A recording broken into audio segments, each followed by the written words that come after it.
বিশ্বের দুই প্রান্তে দাঁড়িয়ে আছে সর্ববৃহৎ দুই পরাশক্তি, একে অপরকে নজরে রাখছে প্রতিটি মুহূর্তে।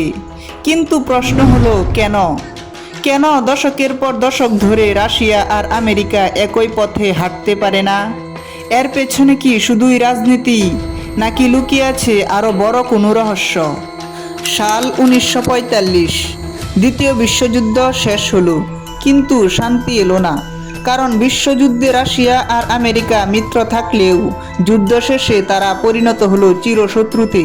রাশিয়া পৃথিবীতে সমাজতন্ত্র কায়েম করতে তার প্রভাব বিস্তার করছিল, আর আমেরিকা সেই সমাজতন্ত্রকে বাধা দিয়ে পৃথিবীকে ধনতন্ত্রের দিকে টানছিল।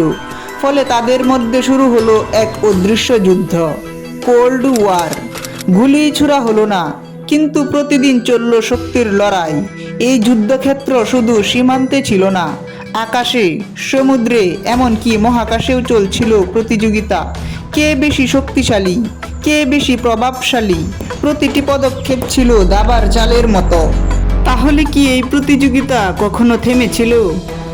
সাল 1991, রাশিয়া অর্থাৎ তৎকালীন সোভিয়েত ইউনিয়নের প্রেসিডেন্ট মিখাইল গর্বাচেভ দুইটি নীতি প্রণয়ন করেন, গ্লাসনস্ত ও পেরেস্ত্রোইকা, যার কারণে সোভিয়েত ইউনিয়ন ভেঙে যায় আর আমেরিকা বিশ্বের মধ্যে একক আধিপত্য বিস্তার করে।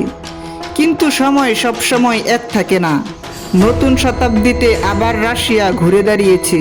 প্রযুক্তি, অর্থনীতি, সামরিক শক্তি, সব ক্ষেত্রেই চলছে নতুন খেলা।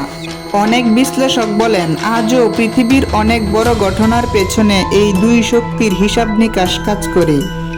এখনও পৃথিবী কিছু নতুন সিদ্ধান্ত নিতে চাইলে এই দুই পরাশক্তির অনুমতির জন্য অপেক্ষা করে। তাহলে আপনার কি মনে হয়, রাশিয়া আর আমেরিকা কি কোনোদিন সত্যি বন্ধু হতে পারবে, নাকি এই অদৃশ্য প্রতিযোগিতা চলতেই থাকবে, যার জাতাকলে পিষ্ট হচ্ছে পুরো পৃথিবী? ভিডিওটি ভালো লাগলে চ্যানেলটি সাবস্ক্রাইব করে আপনার মতামত কমেন্টে বলে যাবেন।